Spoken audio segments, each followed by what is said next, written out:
Story time. You guys ready? This is from At Their Feet. 50 Black Muslim elders share stories of faith and community life.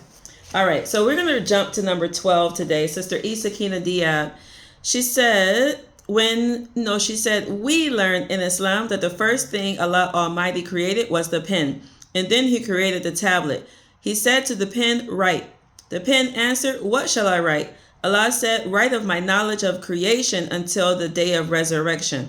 From this, we learn the pen has already written whether we will become a believer and worship Allah Most High, or whether we will reject faith and become a disbeliever.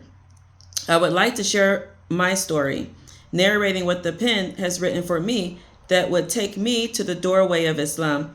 My name is Sakinah Diaab, a name which I chose after converting to Islam. However, my given name at birth was Etna May, and I was born to James and Easter Sykes in a small town called Widener, Arkansas, just a short distance from Tennessee's borderline.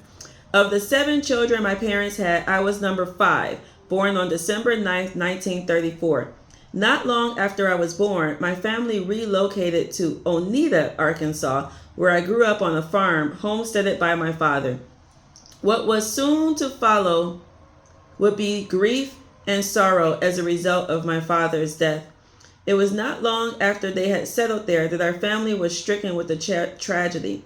By then, I was only 3.5 years old. My father was mortally wounded, leaving behind a young widow and 7 small children.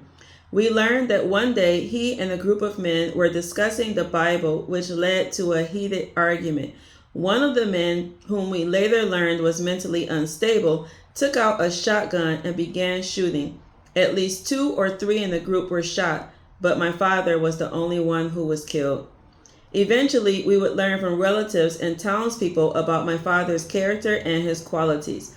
I learned from my mother that he was given revelations which inspired and motivated him to become a minister.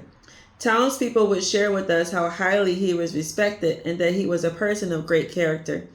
We were told before his death he had named a profession for each of his children, and that I would be a teacher. And the pen did indeed write this for me. I earned a bachelor's in early childhood education and taught school for at least 20 years. It was not long after my father's death that we became separated from our mother. By decree, we were taken to live with my mother's parents because after suffering so much grief and stress, it would have been difficult for her to take care of 7 children alone. A few years later, my mother remarried. We were reunited and resumed living on my father's farm. As young children, growing up in the South, some things were for sure. We would be taught to believe in God, and going to church on Sunday was a must. First, there was Sunday school, followed by singing, and a long sermon that for children lasted far too long. By the time I had reached my early teens, my love, reverence, and trust in God had taken root and had begun to grow due to several trying and frightful experiences.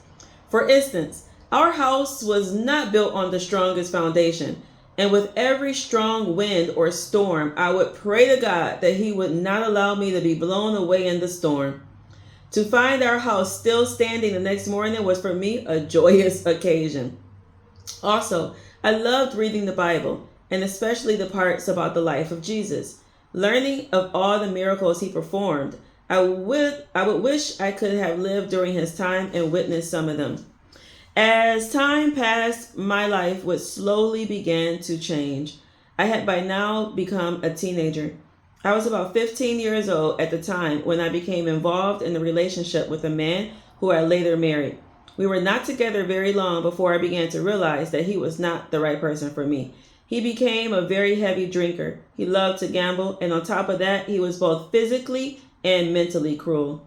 However, before we separated and got a divorce, we had 3 lovely daughters. During our time together, we lived in Flint, Michigan. Eventually, my daughters were taken to Arkansas to live with their father's parents for a few years. I enrolled in the beauty college, received my license, and later became a very successful beautician for several years. By divine decree, I ended up in Port Huron, Michigan, and lived there for a few years. While there, I met a man and we entered a relationship. This too I thought would last, but it was not meant to be. I ended up with a broken heart and crying out to Almighty God for help. Little did I know that these turns of events would become the beginning stages, which would eventually take me to the doorway of Islam.